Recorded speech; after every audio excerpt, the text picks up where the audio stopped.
Hello everyone and welcome back to a new video on my YouTube channel. Today we're going to be reviewing all of the weekend's Premier League results from the opening weekend, which has delivered with some amazing results and great team performances.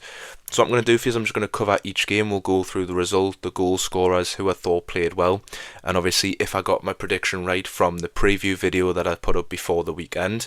So if you are new to the channel, my name is Jack, and I really appreciate every subscription, like and comment that I can get on the video. It allows me to be able to engage with you guys and obviously hear your opinions on the weekend and the results, maybe from your team and how you thought they got on. But without further ado, we'll jump straight into the first game and discuss it.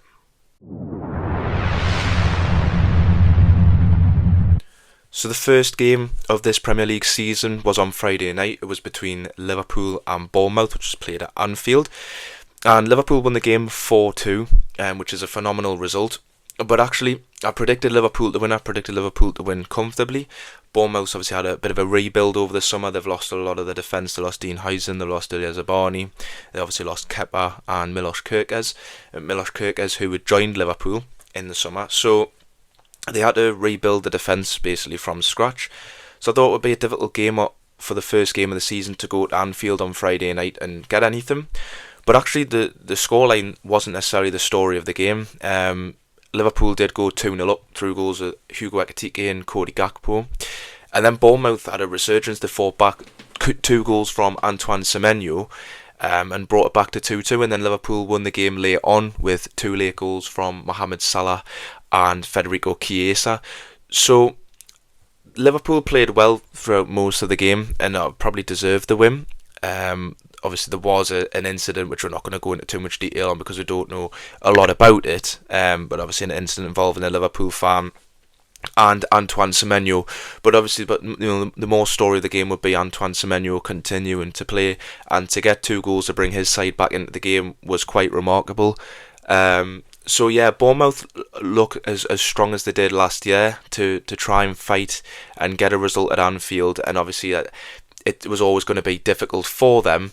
So credit to them, and credit to them for playing on and giving it a good go. But in the end, Liverpool did get the 3 points, which I think a lot of people probably expected. Obviously, they didn't have Ryan Gravenberch, so the balance in the midfield for me wasn't quite there, and it looked like Bournemouth were trying to cut through Liverpool a little bit too easy. That's going to be obviously a different story next week because Gravenberch is going to be back. He obviously was suspended, so it'll be interesting to see how Arne Slot lines up. Obviously they had Florian Wirtz and Ekitike in there, Kerkez, all the new signings, Frimpong. They all had a fairly decent game. They're all trying to get involved, and Salah, obviously ever present, managed to get his opening day goal again. So it's a positive start for Liverpool. I don't think it was necessarily a title winning performance, but I think it's hard to really judge that off one game. You don't win the league in your first week, but you do win it in the later stages, looking more towards April and May. If you can bridge that gap to second place with the points, that's when you can really push on. So it'll be interesting to see how Liverpool do. I know they've got a couple of tough games coming up. Obviously Bournemouth wasn't an easy game to start with, so it's how Liverpool kick on from that 3 points and whether they can keep delivering them performances and push on like they did at the start of last season. And obviously the gap last season was massive to the teams like Arsenal and Manchester City. So that's what they've got to do. But it was a positive start for both teams. Although Bournemouth didn't get the result, I think there's lots of positives to take, and you've just got to look forward and say the reinforcements that you're bringing in for the players that you've let go, they always do well. They have done for the past few seasons, and I believe that the business you've done this year, it's looking like you're in a good shape. And obviously with Andoni Iraola, I think he's a fantastic manager. So I don't think Bournemouth are in trouble. It's not a result that screams that they're in trouble to me. And they've just got to keep going. They look forward to next week and try and get some points on the board. But yeah, it was a really entertaining game. 6-goal thriller to open the start of the season. You couldn't really ask for much more. So that was the Friday night game. And now we'll take a look at Saturday's fixtures, and we'll start with the 12:30 kickoff.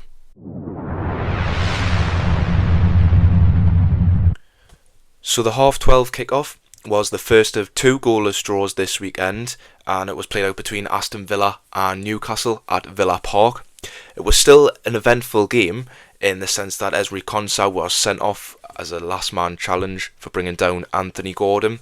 But apart from that, it looked a little bit to me like two toothless teams up front that didn't have that clinical edge. Aston Villa in the first half didn't have a shot on Newcastle's goal, which was quite surprising because I believe I predicted Villa to win this game. Just all the noise around Newcastle at the start of the season and in the transfer window, I thought that might have affected them coming into this game, and it's not an easy place to go away to Aston Villa for the first game of the season, the 12:30 kick-off. I thought that they would have been looking to take some chances on Newcastle and try and get the 3 points. Towards the end of last season, they actually beat Newcastle 4-1, I believe, at Villa Park. So I was sort of expecting a similar type of game to that, where Aston Villa would come out firing from the blocks and try and take advantage of the fact that Newcastle didn't have an out-and-out number 9 playing up front for them. And that sort of played into Newcastle's problems because they did have quite a few chances that they should have probably taken. I know Anthony Elanga had a good one, Gordon had a free header in the box. So there was definitely opportunities there for Newcastle to score. And especially when Aston Villa went down to 10 men, obviously there was a chance for them to push on and try and get that goal and nick the 3 points. But they just didn't have that ruthless edge. It looked like the final ball every time from both teams was poor, and obviously that resulted in neither team getting a goal. As for obviously the Ezri Konsa red card, I think you can argue whether it was a red card or not. He was definitely the last man, and obviously Tyrone Mings was there and covering, but with Anthony Gordon's pace, I'm not so sure that Tyrone Mings would have got back in time to make that challenge. It was definitely a goal-scoring opportunity, and in fairness, Ezri Konsa had to make that tackle. And I've seen a lot of people saying that he should have just allowed Anthony Gordon to go through, but unfortunately, if Anthony Gordon goes through and scores, Newcastle take the 3 points from that game. So for me, Ezri Konsa done the right thing. He earned Aston Villa a point, a 0-0 draw. Again, not too alarming for both teams. They just looked a little bit toothless up front. So that's not going to continue. It could just be a bit of first game rustiness, and as the games go on, you'll start to see a bit more of a sharper edge to both of these teams. I still believe that Aston Villa have a very good season this year, and as for Newcastle, well, they've still got to get a striker in as long as Alexander Isak's not playing for them. So yeah, it's not concerning at all, and I think both teams will definitely be up there as they have been for the last few seasons. They've obviously just got to nail that final action in the game, try and work the ball into the box a little bit better, put a cross in a bit faster, and them opportunities will come naturally as the season goes on. But I think both teams will be relatively happy with a point from this game. I think maybe Aston Villa will be slightly disappointed because maybe going into the game, like I say, from my point of view, I was confident that they could have got a result, and maybe their fans would agree with that. But yeah, I think looking at it, obviously, especially with the red card as the game was going on, it was probably tipping more into Newcastle's favour that they were potentially going to get the win. But yeah, both teams will be happy with the draw. I think it was a fair result, as both teams didn't really do too much in the final third. I think that's the fairest way to put it. But as I say, let's see how the season develops for them. I think they'll both be up there, Newcastle and Aston Villa, as they were towards the end of last season, fighting for that 5th and final Champions League spot. And it may well be between these two teams for that spot again. But yeah, a good result for both sides. So without further ado, we'll head into the 3 o'clock kickoffs, where there is some more interesting results to go through.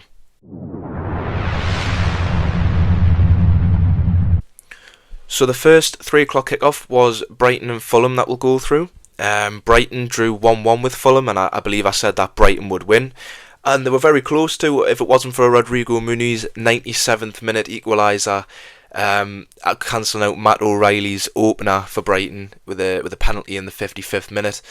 So Brighton were again very good in the game, looked positive, looked quite stable defensively. It looked like they were going to keep Fulham out.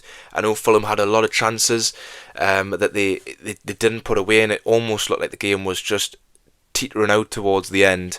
And then there comes Rodrigo Muniz coming off the bench. Now I know Fulham love a substitution goal, so that just adds to the amount that they already got last year. As for both of these teams, I think, like I say, I think both these teams again will do very well this year, and a draw is probably a fair result. Two very good managers, Fabian Hurtel and Marco Silva. And obviously two different stories between the sides, because Fulham haven't done a lot of business in the window, so they are happy with their squad and just keeping it together going into this season.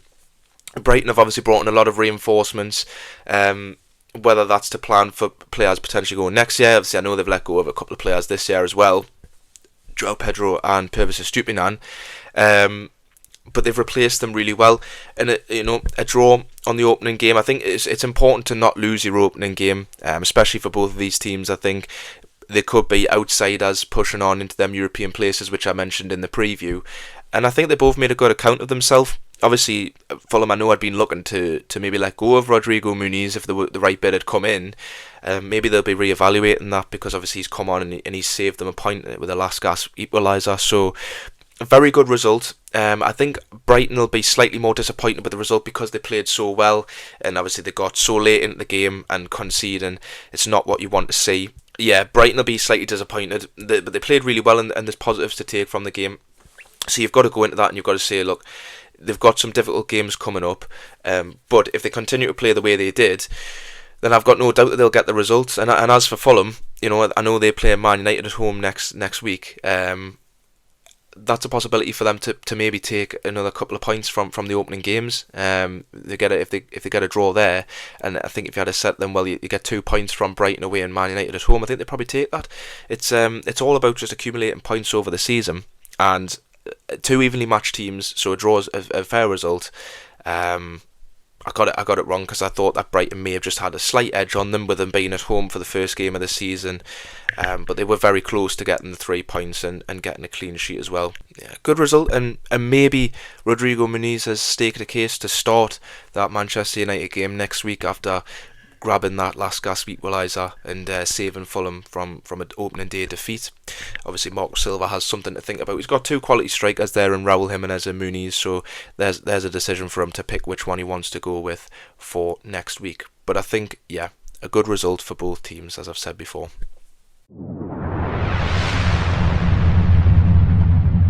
Okay then, so the second 3 o'clock kickoff was Sunderland at home to West Ham at the Stadium of Light, and Sunderland's returned to the Premier League since their last game in 2017, so 8 years ago, and honestly it was a great performance from Sunderland.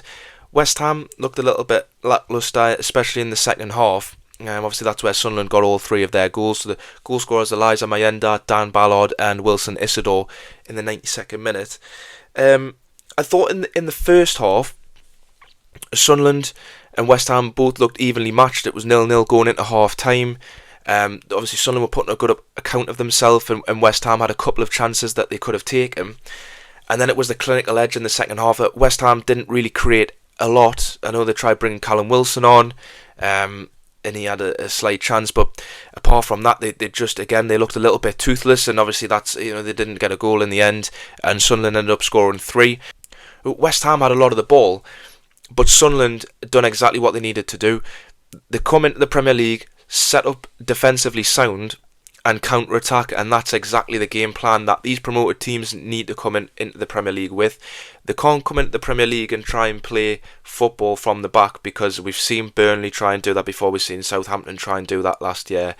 Even Leicester and Ipswich to a degree were trying to play that style of football mixed in with a bit of counter-attack, but the teams have to come into the Premier League and they have to set up defensively solid. They have to be defensively solid first of all, because that's where the problems come in. If they start conceding lots of goals, and I said in my preview, if the promoted teams concede too many goals, you're going down. That's a fact. You can't concede 3 to 4 goals every game and expect to score 5. It just isn't going to work. So you've got to be strong defensively, and when you get the ball, it's all about the transition and turning the ball over, getting that ball into the final third as fast as you possibly can to try and counteract the attack of the opposition.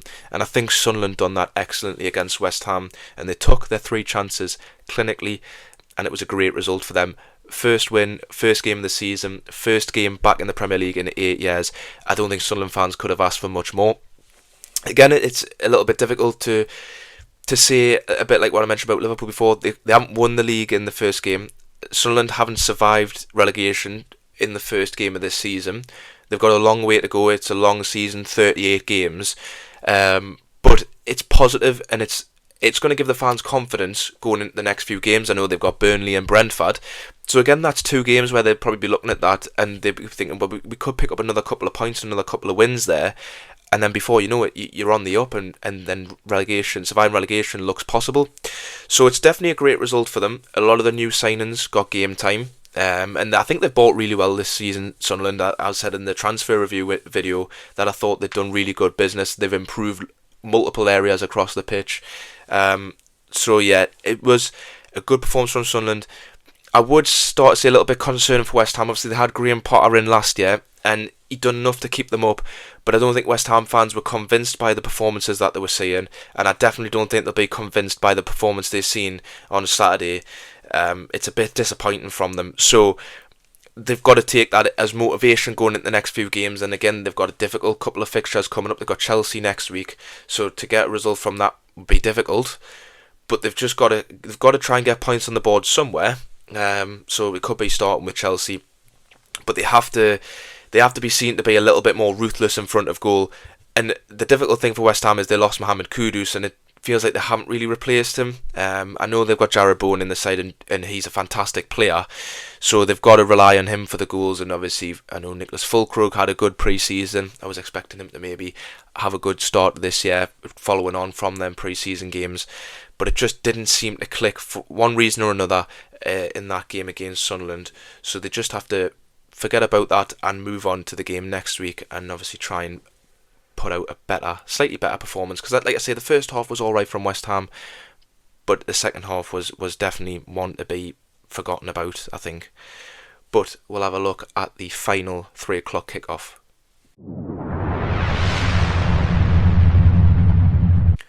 So the final 3 o'clock kickoff game was between Tottenham and Burnley. Tottenham won the game 3-0 with a double from Richarlison and a Brennan Johnson goal.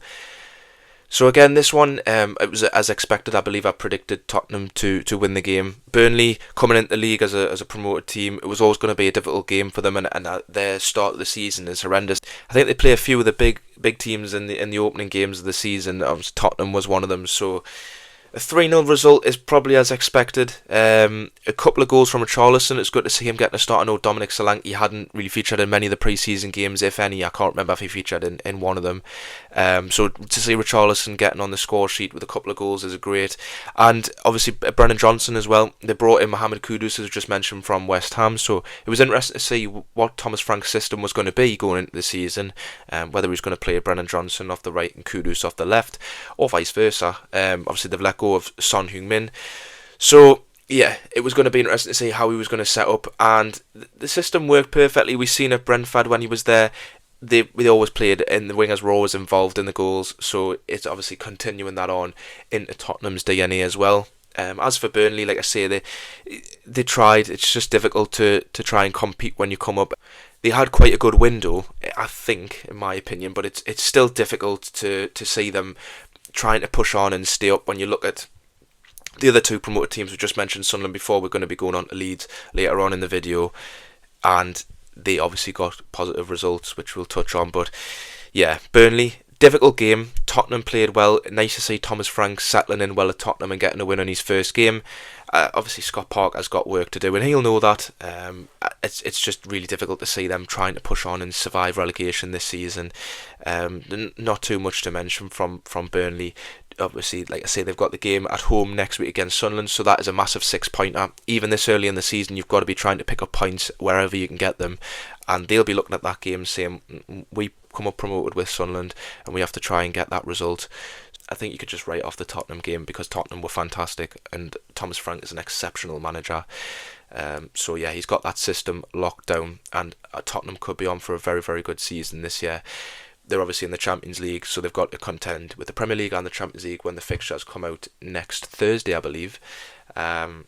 So yeah, we'll see how Tottenham get on. As I mentioned before about Newcastle and Aston Villa, they could be pushing for that 5th and final Champions League spot if England get the coefficients. I wouldn't be surprised to see Tottenham coming up there as well after that performance. So yeah, very good result, and very good at the start of the season for Tottenham.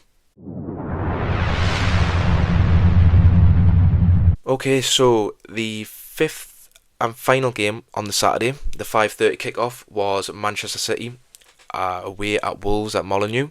And Manchester City won this game 4-0. It put them top of the league after week one. Goals from Erling Haaland, who got a double, Tijani Reinders and Ryan Cherki. So a couple of the new debutants getting a goal on their debut, Premier League debut for Manchester City. So I thought Manchester City were exceptional, and I thought Wolves were a little bit underwhelming. I thought they would have given Manchester City a slightly better game. I did predict Man City to win. As I said, I thought they were going to be up there contending for the league title towards the end of this season, and they would be looking at this game and saying we have to get off to a good start. So it was a great performance from Manchester City and a little bit underwhelming from Wolves in my perspective. I thought Tijani Reinders was absolutely exceptional in that midfield for Manchester City. They obviously didn't have Rodri starting. They went with Nicolas Gonzalez and Tijani Reinders, and he was up and down that pitch, creating, defending. He was unbelievable. He even got his goal. He got an assist. So that seems like an absolutely amazing buy from AC Milan this season. And I also thought Ryan Aït-Nouri was great at left back, settling in really well into Pep Guardiola's system. And Ryan Cherki got his goal as well. He only come on for 20 minutes and he managed to create himself a goal. He's a fantastic player. He's really young with lots of talent that just needs to be evolved into Pep Guardiola's system. So yeah, and obviously Erling Haaland, as always, as we mentioned with Mo Salah before, they always get a goal in the opening game of the season. So it was really good to see him getting on the score sheet with a couple of goals, looking back to his best after what was a slightly poor season last year. There was lots of injuries. Man City were plagued with injuries. Erling Haaland was one of them, Rodri being another. So that's two crucial parts of the team. And obviously Kevin De Bruyne was getting a little bit older, not quite the same player that we've seen a couple of years ago. So it was a difficult year all round for Manchester City. And as for Erling Haaland in front of goal, although it was still difficult, he still hit over 20 goals. So that's fantastic to see him getting back, getting a double on the first game of the season. And like I say, I think he'll definitely be up there as a contender for the Golden Boot. So yeah, everything I expected really. Manchester City looking really good, really strong. They had a good pre-season. They've just continued that form over into this year. And I definitely think they're going to be up there. I don't think it's as clear cut as Liverpool just guaranteed to win the title. I've seen lots of people saying that, and obviously there is the rumours that Alexander Isak will be going there, and that would be a fantastic buy for them. They've got Ekitike, who had a very good season, but obviously when Mohamed Salah goes away to AFCON this year, you know they're going to be left with Chiesa, Ekitike and Gakpo. I think if you add Alexander Isak to that list, you've got flexibility and option to rotate them, so that would be a great buy. But I don't think it's necessarily clear cut that they're going to win the league. And obviously there is always that added pressure when you won the league the year before, because everybody wants the blood from you. They want to come and take that title back from yourself. So yeah, Manchester City definitely going to be up there with a couple of other teams which we'll go through. But yeah, very good start for them. Disappointing for Wolves, but I think they'll get it together. I like Vitor Pereira as the manager. It's always difficult to start the season against Manchester City, so I'm sure he'll pull it together. They've got a couple more favourable fixtures coming up in the next few weeks, so we'll see how they get on in them ones. But without further ado, we'll head into the Sunday games. So heading into the Sunday games, Chelsea v Crystal Palace was the second 0-0 draw of the weekend, and the controversial incident in this game was Eberechi Eze's free kick, which was ruled out for Crystal Palace player being too close to the Chelsea wall. I believe that was the ruling for why it got disallowed. I'm not going to go too much into the rulings because I don't know enough about it, but it seemed a bit harsh on Crystal Palace. I thought they played really well. They were continuing the form that they had from pre-season, and obviously the Community Shield win against Liverpool. They look like a really good outfit this year. The problem with Crystal Palace is Eberechi Eze is being linked with a move away to Tottenham, and that seems to be quite advanced. And obviously there is rumours surrounding Mark Gahey's future. It looks like that he's going to stay, but then he's going to leave on a free next year and go wherever he chooses. So that's the problem with Crystal Palace, is it's going to be replacing Eberechi Eze if he does move. Like I say, he was one of the standout performers from this game. Chelsea again looked a little bit toothless. It was disappointing from them. I predicted Chelsea to win this game. I thought they might have just had enough. Crystal Palace were just coming off the back of the Community Shield win, so had a little bit less of a break than what Chelsea did coming into the first game of the season, and obviously at Stamford Bridge. I fancied Chelsea to get a couple of goals, but yeah, they didn't create, and it's surprising because they've brought in a lot of attacking talent this year, and they've obviously got Cole Palmer who can create anything on a good game. So yeah, it just seemed like they didn't have enough in them. They tried bringing Liam Delap on, they tried bringing Estevao on, the new signings. So yeah, just disappointing all round. A bit of a boring game. But Crystal Palace will take that point, like I say, going into the start of the season. The main aim is to not get beat, and going away to Chelsea, I think they probably would look at that as quite a difficult game. So yeah, good result for Crystal Palace. Disappointing from Chelsea, getting the ball in the final third and then trying to have that clinical edge. We've already mentioned Newcastle and Aston Villa, Chelsea, West Ham, another one. So yeah, disappointing from a lot of the teams. But like I say, it could just be pre-season sharpness, and obviously being the first game. Um, you've got to have a look at that and say, yeah, we'll give them a little bit of leeway and see how they do in the next few games. And obviously, I know Chelsea have to go to West Ham, so that's two teams again who haven't had a particularly good start this season, playing against each other. Someone's got to get the result, so it's going to be who's going to take the chance, who's going to grab the opportunity, and try and get them points on the board.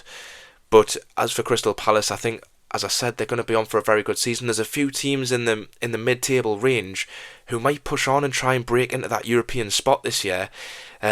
Crystal Palace being one of them. So Oliver Glasner is a great manager, as I said in the preview. I really like everything he's doing at Crystal Palace and the team he's building.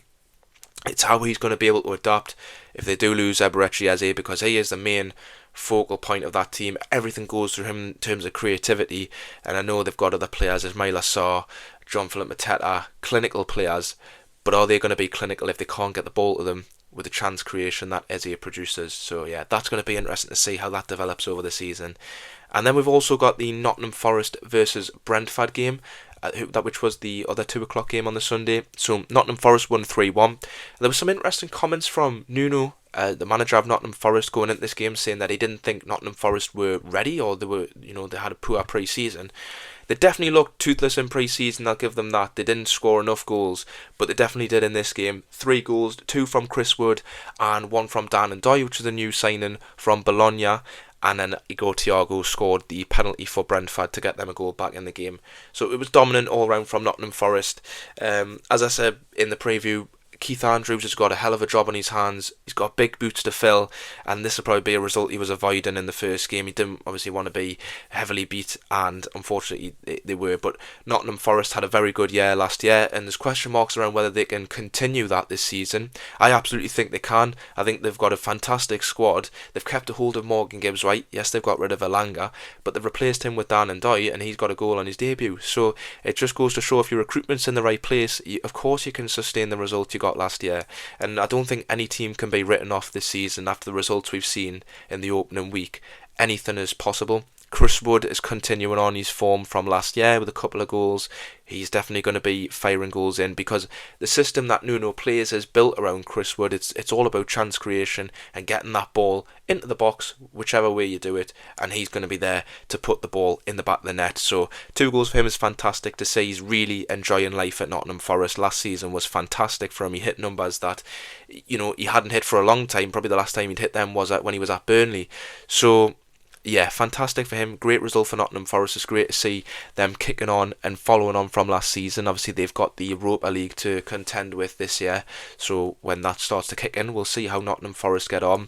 And as for Brentford, I definitely think that alarm bells could be ringing. They've lost Mbeumo. Wissa wasn't playing.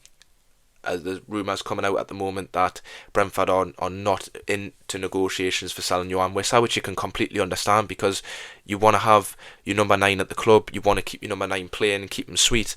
They've already lost Mbeumo, and as shown, Igor Thiago scored the penalty, but apart from that, they didn't really have much chances, and they didn't really have anyone to put the ones that they were creating away. So difficult for Brentford, and Keith Andrews, like I say, has got a big job on his hands to try and keep them stable whilst all this turmoil's going on with the Yohan Wissa situation. And they've just got to go into the next game and, like I say, try and build on what they've got. As we know, Brentford have been ever present since they've come into the Premier League when Thomas Frank got them promoted.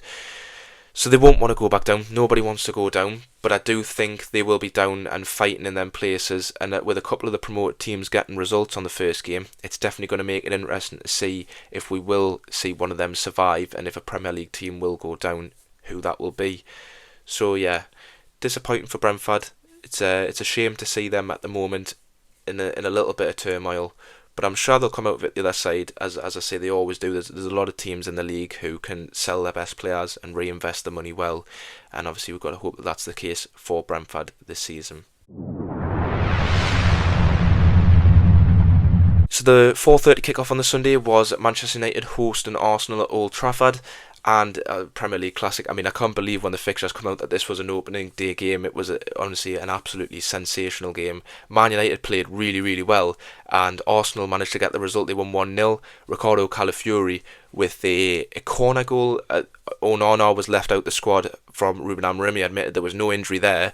It was simply because he wanted to play Alte Bayinda in goal and give Tom Heaton to go on the bench. So Onana was not in the match day squad. And he probably would have been sat at home watching the game with his head in his hands for Arsenal's goal, because I'm not quite sure what Alte was doing.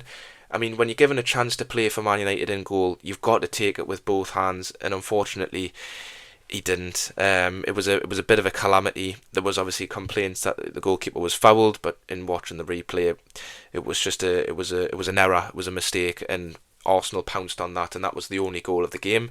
They didn't really create many chances apart from that. Arsenal, like I say, Man United played exceptionally well. They had a lot of chances, and they should have put one of them away at least, especially with that attack with Mbeumo Cunha, and they brought Benjamin Sesko on as well. He started on the bench, and Mason Mount was starting, and then they brought him on. And they had a couple of chances, didn't really have too much involvement in the game. Obviously the debate was Sesko and Gyökeres, who was going to have the better game, and neither really was prolific, which was a bit of a shame. Like I say, I was quite looking forward to the strikers that have come into the league this season, kicking on and maybe rivaling an Alexander Isak or an Erling Haaland for the Golden Boot this year. So yeah, it was a bit disappointing. But Man United seem to have carried over their problems from last year into this season as well. They don't score enough goals. They're creating plenty. There's nothing wrong with Ruben Amorim's system, because it's playing well. They're creating many, many chances. They've just got to have someone in the right position to finish them off. And maybe that is the case with Benjamin Sesko, that when he starts getting regular minutes and he starts getting match fit, that he will be the one to be in that position and put them away. I know Matheus Cunha had a really good opportunity. Bryan Mbeumo had a couple of attempts, but they just didn't have that final edge to put it in. So it's positive for Man United. I think, like I say, they don't have any European competition this year, so their full focus will be on the league this season, and they'll definitely be up there competing for the European places. They will not have the season that they had last year. That was a complete anomaly. I stand by what I said with that, where they will be back this season and they will be firing, but they just need to obviously get that front three on the same page, because obviously, like I said, there's 3 new signings, so they've got to gel as well. That was another problem that could be highlighted with Man United, that they need the new signings to gel, and need them to gel fast. So yeah, you've got to get them on the same page, singing off the same hymn sheet, and I think when they do that, we'll start to see a completely different side of Man United. They'll be firing goals in for fun with the amount of chances that they created on Sunday. So yeah, good result for Arsenal. They will definitely be up there competing for the Premier League. I think we could have a 3-horse race on our hands. I was going to add Chelsea in there as a 4th one, but seeing how toothless they looked, I just don't think they're going to have enough over the course of the season. And it is always difficult to have maybe even 3 teams competing for a Premier League title. But I do think it'll be Arsenal, Manchester City and Liverpool that'll be the front runners, and they'll be going head to head, seeing who can come out on top. So it's making it up for a very interesting season, with all 3 of them picking up wins on the first game. And I'd love to see how that develops as we get further into the year.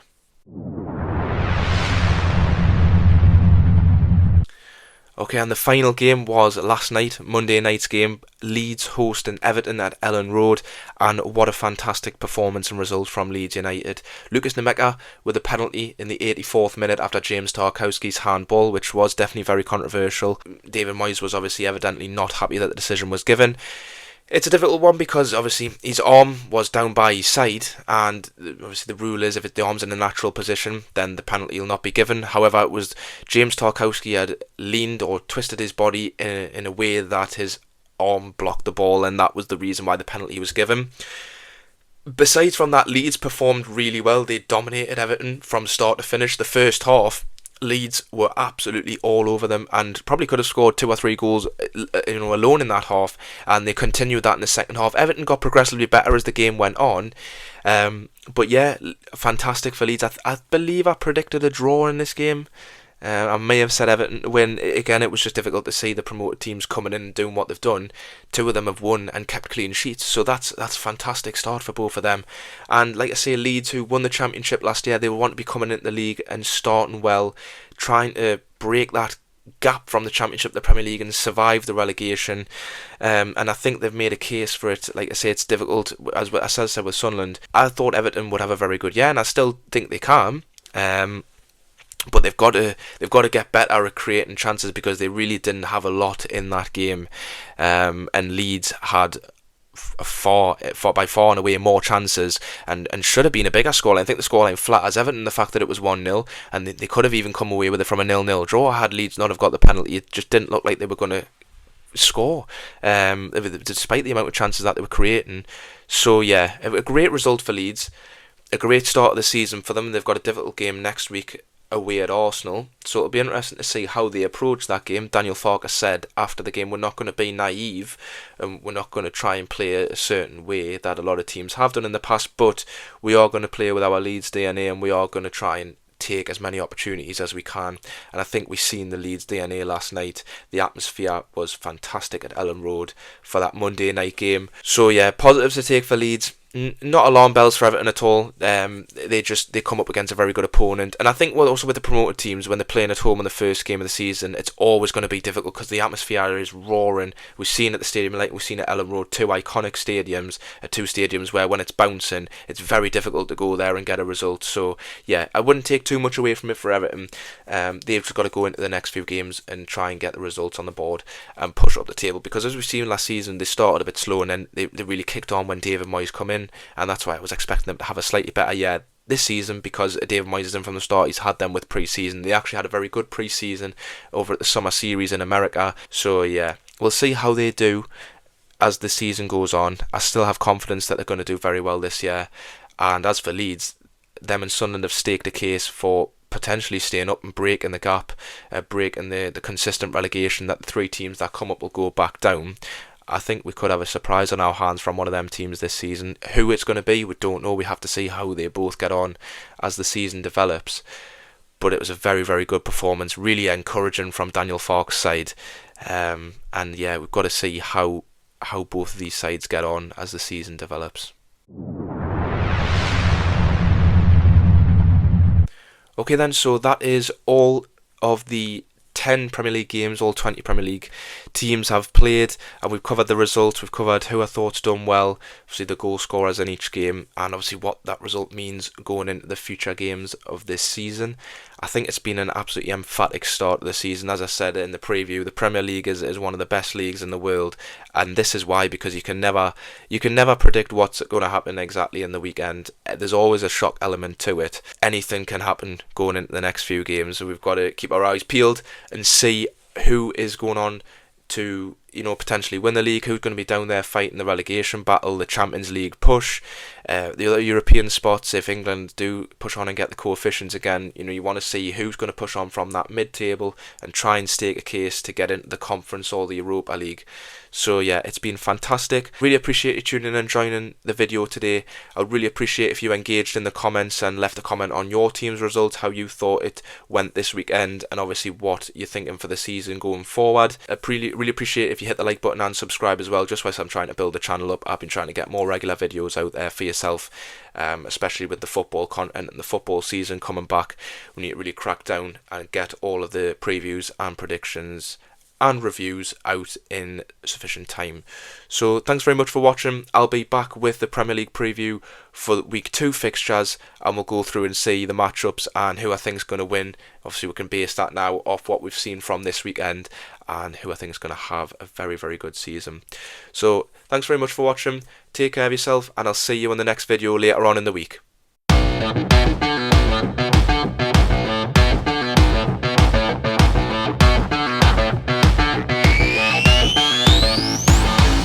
Artlist.io